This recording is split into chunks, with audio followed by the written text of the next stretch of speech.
All right, let's gather. Okay, so I'm just going to go through some of the strategies for decks I gave you. I hope you enjoy them. They're not like the most competitive decks ever, but they should be fun against each other more or less. Not all games are going to be even, but you'll have things you can do, and decks are effective enough to kind of show you what all the colors do. Let's start with the green deck, and technically it has blue cards and black cards as well, but really it's a green deck, and it just has a lot of different effects that search for lands, and so it's very easy for you to get one of the two or three islands and swamps you have in the deck. And they're really just in there so that you can draw cards. Drawing cards is like really important in this game. And you have four copies of Compulsive Research, which says it costs 3 mana, you draw 3 cards, then you discard 2 cards unless you draw a land card. So once I have enough lands, I have like 6 or 7 lands on the table, I'll often save a land in my hand so that when I draw this card, I can then draw 3 cards and discard just 1 card. Um, there aren't that many combos in this deck. You should be aware that Duress is a card that looks like you should play it early game, but actually I think in this deck it makes more sense to play it late game most of the time because you want to. The whole point of the deck is to get a bunch of land out and defend for a little bit, and then just put out some really big creatures and just kill them. And so you want to duress right before you put out a big creature to make sure that they don't have any good way to negate your creature in their hand. And so it says target opponent reveals their hand. You choose a non-creature, non-land card from it that a player discards that card. So you're really looking for things that destroy creatures, things that make you sacrifice creatures, things that just like steal creatures. Sometimes going to be relevant. Other than that, basically all of the entire deck is devoted to getting more lands or just putting out like sort of like stupid blockers. It has like Penumbra Spider, which isn't an amazing creature, but it's just very efficient because when it dies, it creates another version of itself. Um, and Hooting Mandrills, which you can exile, you can remove cards from the game from your graveyard to pay for mana, so you can pay it for like 1 green in the mid to late game. The only thing is you do have some of Pulse of Murasa. I think it's Pulse of Murasa. Pulse of Murasa. So that lets you return target creature or land card from a graveyard to its owner's hand. You gain 6 life. So if you have things you want to bring back from your graveyard, you shouldn't exile those things for Hooting Mandrills. And then in terms of playing the deck, you do have Monvuli Beast Tracker, which lets you search your library for a creature card with Death Touch, Hexproof, Reach, or Trample and reveal it. Put it on top of it. The things that you're generally going to be looking for is Plated Crusher, because it is a 7/6 trample hexproof. Hexproof means it can't be destroyed by like destroy target creature effects because it can't be targeted by anything that your opponent controls. So that's a really good one. Against blue, sometimes you're going to want. There's an 8/8 trample that it can't be affected by counterspell. I don't remember what that's called, but you can find it. It's got trample, so you can search for it. Another thing is Sylvan Primordial is pretty good to get more land, obviously, but it's also just a really big creature and it destroys a non-creature permanent, so that can sometimes be really useful. You can just destroy their lands, but you can also destroy like artifacts or enchantments that are annoying. And yeah, every time you play it, it's going to get better and better, and it's course reach. Um, oh, and then I didn't. There's going to be fog. I'm going to put a couple of fogs in there. I actually forgot to, but I've realized that it's a little bit weak to aggro decks, and so there's a nice card called Fog, prevent all combat damage that would be dealt this turn. But you can just pick these up, Fog, and there's a bunch of other cards like Fog. You can pick them up for 10 cents at the card shop. So if you feel like it's a little bit weak to aggro decks, you can go and grab a couple of Fogs and put them in your deck and take something else out. Um, yeah, so that's the green deck. You defend early, um, and play big creatures and try to beat them down. Moving on to the black red deck. The black red deck uses a lot of cards like the main combo in the black red deck, or the main kind of shtick, is killing everything they have. There's kind of two ways to play it. It centers around Blood-Soaked Champion, and you can always pause this video and so you can read these.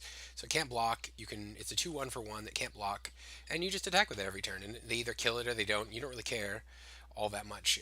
And for two, for one black and one mana, you can return it to your graveyard if you attacked with a creature. So it's just kind of, it just provides long-term value. It's like it gives you something to do with your mana, even if you don't have a lot of cards in hand or you don't have a lot of other useful stuff to do. And you can use it for sacrifice effects. You can just kind of, it's just kind of like they have to deal with it. There's also really Zulaport Cutthroat is really really cool. Whenever it or another creature you control dies, each opponent loses one life and you gain one life. It's like a huge swing. One thing that you can do with this deck is you can put out like a couple of Zulaport Cutthroats, and you got a couple of other cards. There's some just like chump blockers or Carrier Thralls, which is a 2/1 that when it dies, it creates another creature that can be sacrificed for mana, but that doesn't really matter. You can there's another card, Rain of Blood. No, um, let's see. What was that card? I should have had done this before. -2, -2. What's this? Search. Okay, Biting Rain. So all creatures get -2/-2 until end of turn. Or I think you have a copy of Whip Flare in there, which is 2 damage to all creatures, each non-artifact creature. So if you've got that in there, and you've got 2 Zulaport Cutthroats out and 2 other creatures, and you kill all of them, then each one of them will trigger. Everything happens at the same time. So for one Zulaport Cutthroat, well, 4 creatures died, so they lose 4 life and you gain 4 life. And for the other Zulaport Cutthroat, well, 4 creatures died, of yours anyway, so they lose 1 life and you gain 1 life. So if you kill 4 of your own creatures while you have 2 Zulaport Cutthroats in play, they lose 8 life and you gain 8 life. So that's a nice combo. There's also Corpse Churn, which is kind of like pseudo card draw. Lets you put the top 3 cards of your library into your graveyard, then return a creature card from your graveyard to your hand. I usually use it to get Zulaport Cutthroats back, but sometimes there'll be other things worth it. And I usually try not to use it unless I already have a creature in my graveyard, because there aren't that many creatures in the deck. There's like 13 or 16 or something, but you don't always get one if you don't already have one. So I really try hard to save it until I guarantee to have a target to bring back to my hand.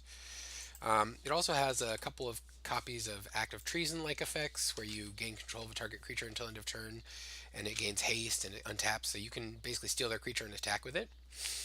Um, it just helps you finish them if they cast a beefy blocker. You just take the blocker and kill their one other guy or whatever, and then attack. It has Diabolic Edict, which is really cool because it's instant, so it can be played at any time, and they sacrifice a creature, which means it gets around hexproof because it's not targeting. The unfortunate part is they get to choose, but a lot of times with this deck, I found that they don't really have a choice because you usually kill all the rest of the stuff they have. You have 1 copy of Bone Shredder. If you like it a lot, you might want to keep. You might want to go and get a couple more copies. They're not that hard to get. I think they're usually it's like 25 cents.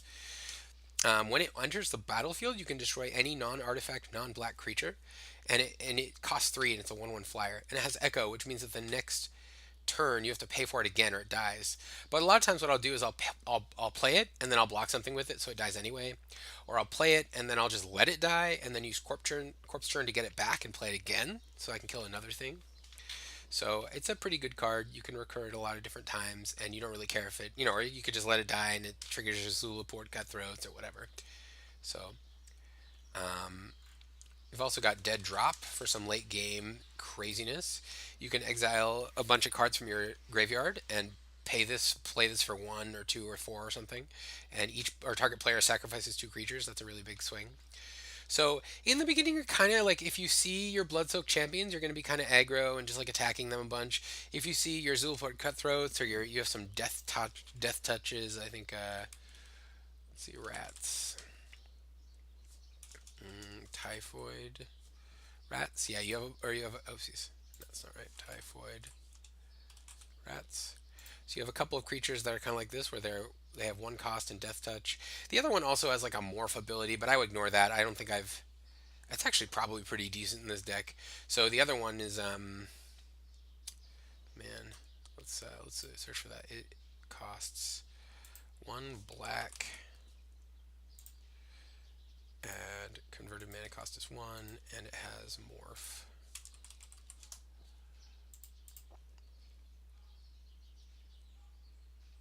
So Ruthless Ripper, it has a morph. So instead of playing this for one, it's a 1/1 death touch, which means if it deals damage to anything, that thing will die. It can still be killed by stuff with first strike because it's pretty small, but it's pretty good.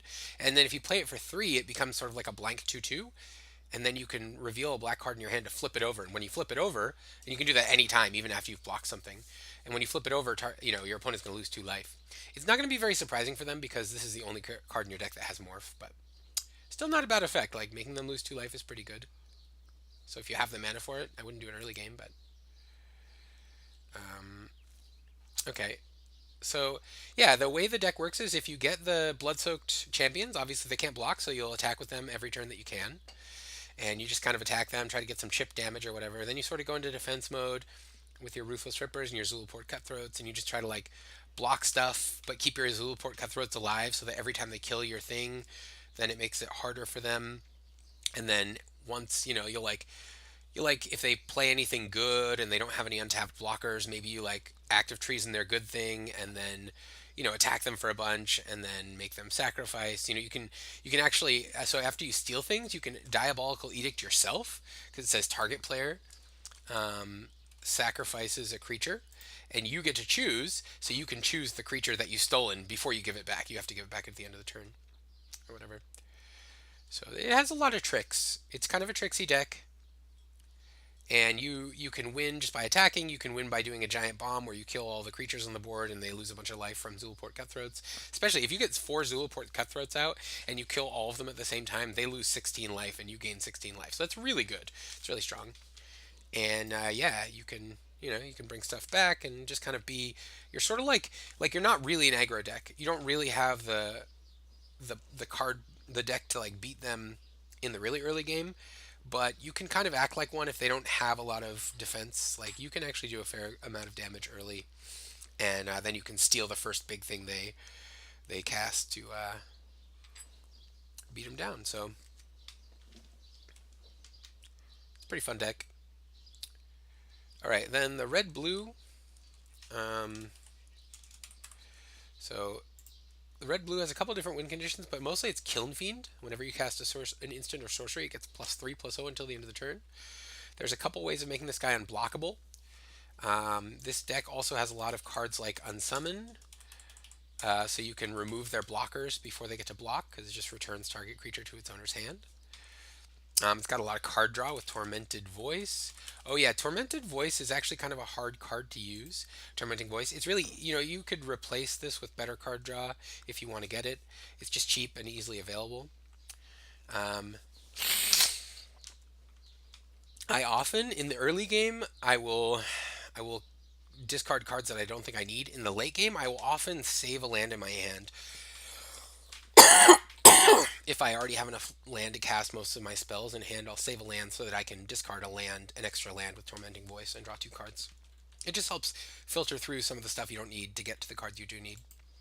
It also has Compulsive Research, which we saw earlier in the blue deck, which is quite good. Another good reason to save a land in your hand so you can use that land to discard instead of discarding 2 cards.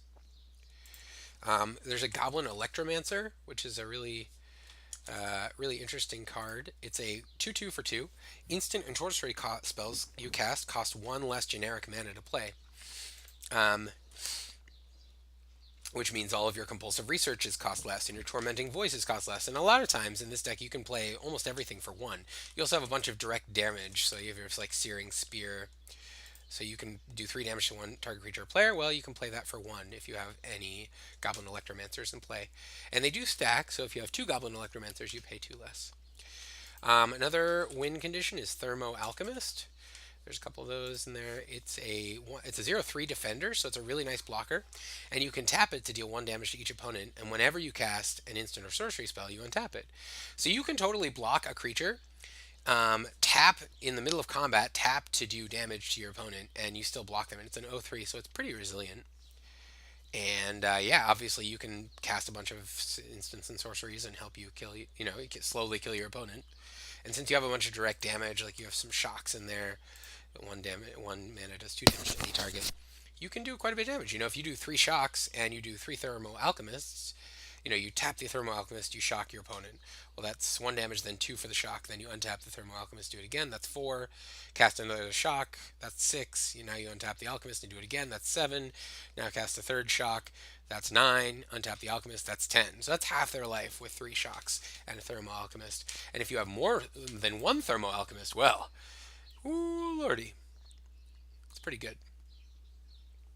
Um, so yeah, and then you just have a lot of disruption. You have Mana War, which returns. Uh,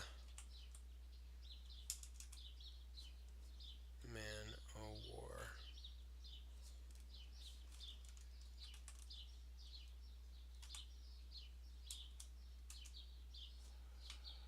No, Man o. No, we do advanced search. Um, Return blue creature 3.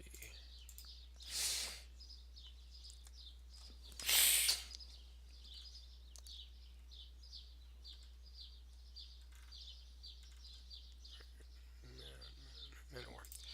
Oh, that's why. Mana War is a 2/2 for 3, and you can return target creature to its owner's hand when it comes into play.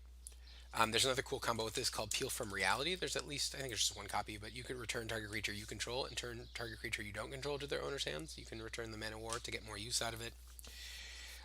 You can also use Unsummon and Peel from Reality. There's also another one called Voyage's End, which is pretty good. It does same thing, return target creature to its owner's hand, but you get to look at the top card of your library and put it on the bottom or the top, so you can kind of control what you're going to get.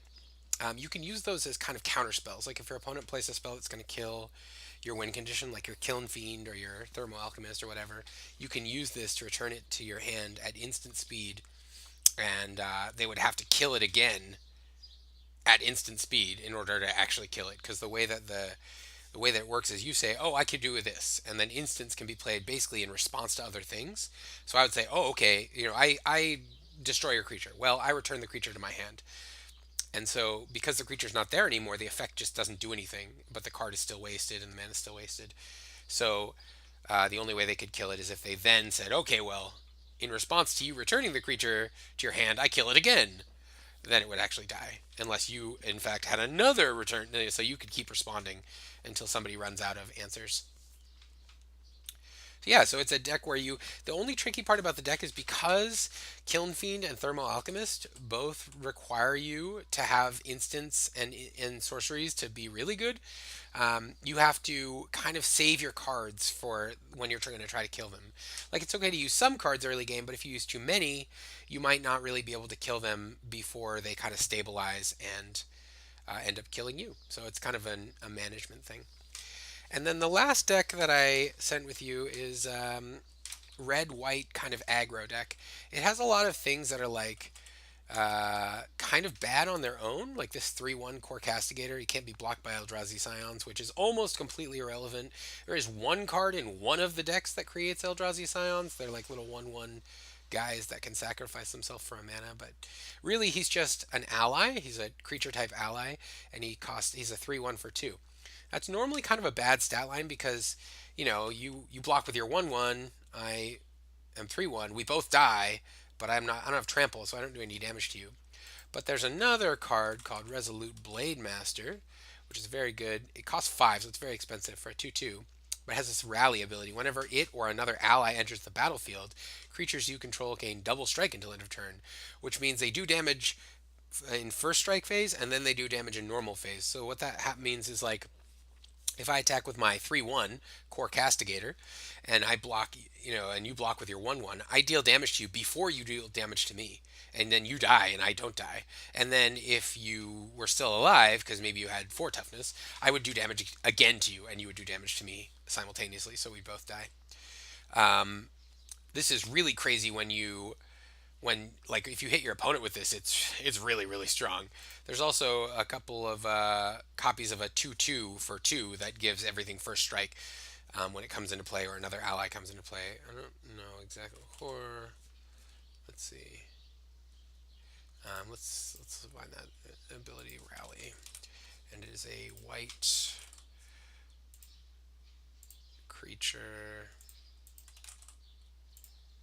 for 3 or for 2.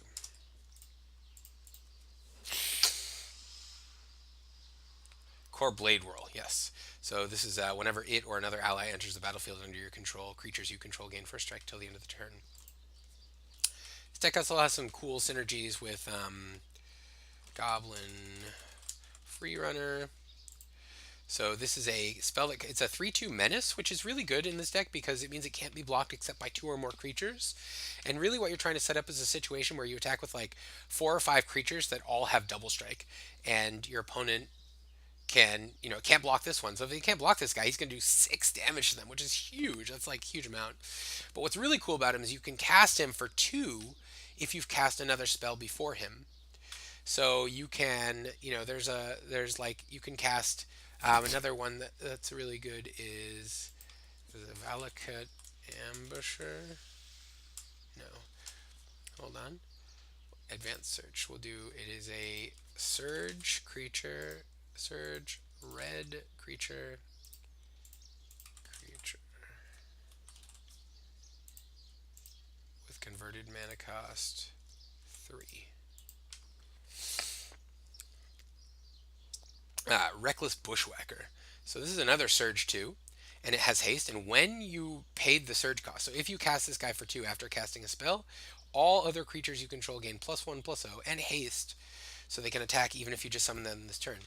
So if you have 5 mana and you cast like a Shock or any 1-cost spell, and then you cast Goblin Freerunner for 2, because that's the Surge cost on that, and then you cast Reckless Bushwhacker for 2, not only can this guy attack immediately, and they're both allies, so they both trigger your Resolute Blade Master and your Core Blade World. And I think I even put another guy in here that gives everybody Menace when you cast an ally.